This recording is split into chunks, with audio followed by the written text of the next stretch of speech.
اللهم اسقنا غيثا مغيثا مريئا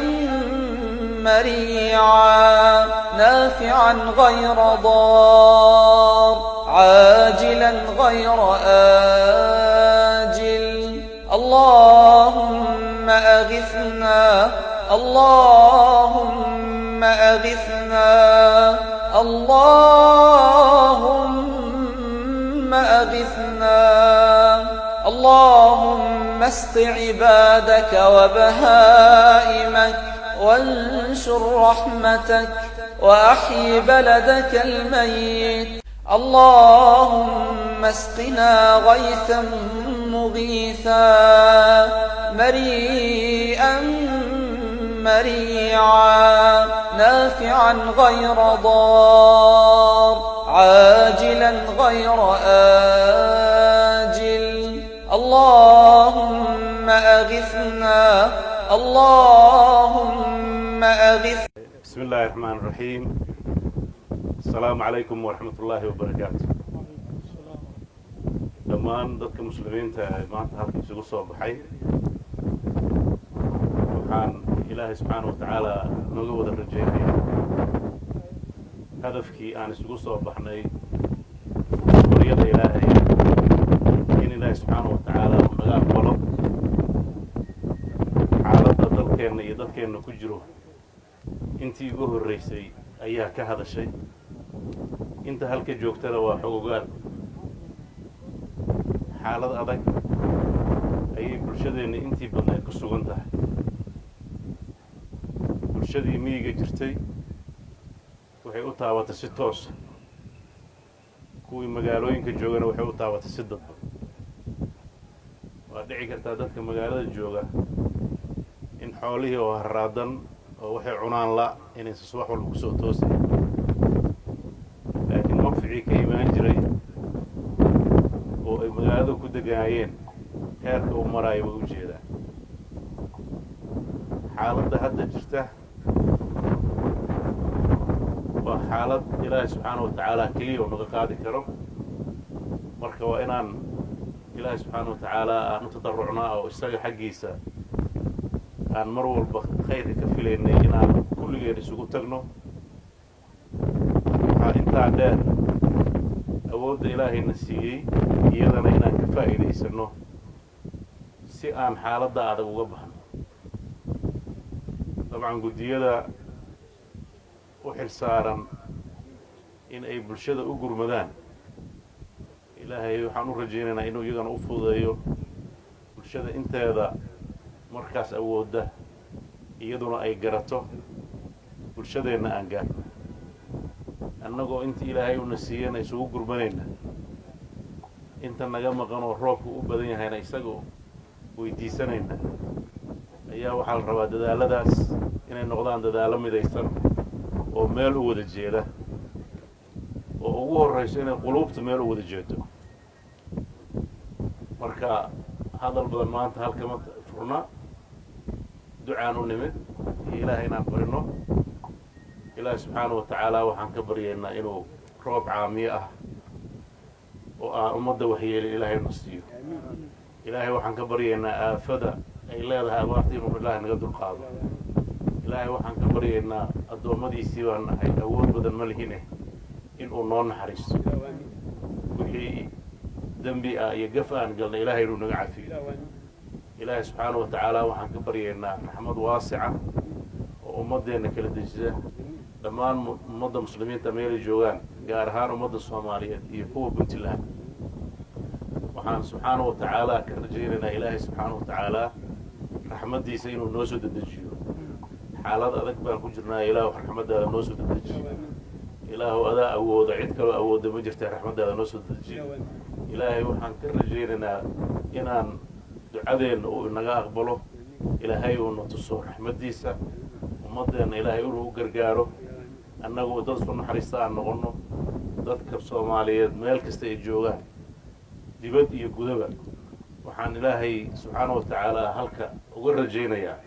inuu garansiiyo inay isu gurmadaan xaaladda lagu jiro cidda joogta uun baa garan karta inta maqan waxaa laga yaabaa maqal inay ku tahay waxaa hadda jira xaalado adag xoolihii ay baktiyayaan arigii uu dhammaanayo geelii uu ku daba jiro dadkiina ay meelaha qaybtood ka bilowdeen dhimashadii nafaqadarradii ay muuqato dadkii iyo dunyadiiba waxay cunaan ay la-yihiin wax guud oo adduunka hadda aan qayb ka nahay ay saameyn ku yeelatay oo ah sicir barar iyo badeecadihii quutul daruuriga ah oo cirka isku shareeray awalba iyagoo dadkani tabar darnaayeen dakhligoodu koobnaa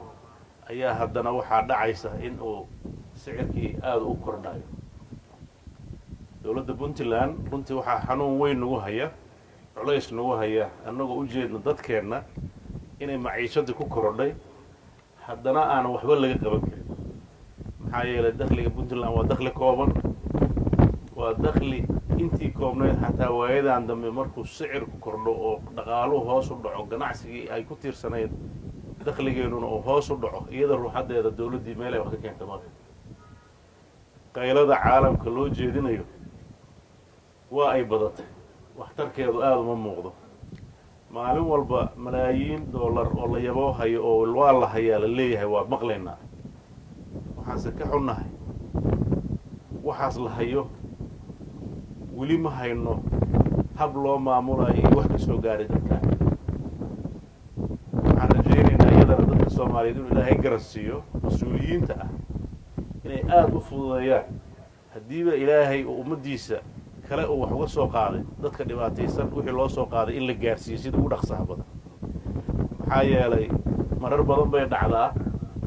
in goorta ilaahay raxmadda dadka u shubo la yidhahdo waxbaa la keenay wixiina aanan dadka iyagoo danka lahayn haddana la lunsado maantaa loogu baahi badan yahay ciddii wax u haysa inay si deg deg ula soo gaarto hay-adaha dowladda iyo guddiyada u xil saaran arrimahaas waxaan rajaynayaa inay dabagal xoogle ku sameeyaan wixii suuragal ah oo dadka soomaalida awalba caawin jiray kama maaranno laakiin ilaahay baa noo soo marinaya in iyada wixii laga heli kara laga helo dhexdeenna wixii aan kala heli karna aan helno ilaahay subxaana wa tacaala culummada oo guddigaa runtii lafdhabarka ah oo ducada iyo abaabulka iyo dadka waxsheegiisa qayb weyn ka ah waxaan rajaynayaa dhammaan geyga puntland meel kasta ay joogaan inay sidaan si lamid ah ay u roob doonaan dadka ula hadlaan ummadda ay khayrka waafajiyaan dabcan culammadaa ka hadashay macaasida faraha badan ee ilaahay noogu caroonaya ee abaaraha ka dhalanayana inaan ka waantoogno waxyaabaha dadkeena laga sheegayo oo aan fiicnayn oo dhaqankeenna suubanaa halista ku ah waxaan ilaahay subxaana wa tacaala ka rajaynayaa in meel looga soo wada jeesto dadku waxa weeye in wax loo sheegay wax ku gartaa wacdiga iyo waanada iyo waxsusheega inay badinno wada tashiga inay badinno midnimadeenna ilaashanno tafaraaruqa dadka ku dhex jira in laga dhex saaro ummad quluubteeda kala jeedo oo tafaraaruq ku jirto si ilaahay ay khayr uga fishaan ama ducadooda looga aqbalo culammadii waa joogtaa way adkaanaysaa marka waxaan rabnaa inaan si wada cafinno niyadda furno bini aadan baan nahay wixii naga khalday macsuum ma nihin kullu ابن آدم خطاؤون وخير خطائين التوابون marka ilaahay idankiisa waxaan rajaynaynaa inaan dad ilaahay u soo noqdo aan noqonno oo ilaahay subxaana wa tacaala aan ku xirnaanno oo ugu horraysa inaan annagu is cafinno oo quluubteenna furno ducoo dhan waxay ku edlan tahay maanta ilaahay inaan gacmaheenna u hoorsannay oo raxmad weydiisaneen maanta baahida ugu weyn ee dadkeennu qabaan waa raxmad raxmaddaas ayaa waxay noo noqonaysaa daawo sida noo halaynaysa iyadaa dadkeenna dhibaataysan xal u helaysa iyadaa dadkeenna murugaysan ee hooyooyinka iyo odayaasha miyiga jooga iyo carruurta sabiga ah ee wax lagu sabira la'yahay iyada unbaa deeqin marka ilaahay subxaana wa tacaala waan ku celcelinaynaa ilaahu raxmaddaada waasicanas ilaahu raxmaddaada waasicanas ilaahu midaan dadka waxyeelina sii ilaahu waxaan kaa baryaynaa inaad noo soo dedejisid dadkeena way dhiban yihiin noo soo dedeji wasala allahu wasalam calaa rasuulina maxamed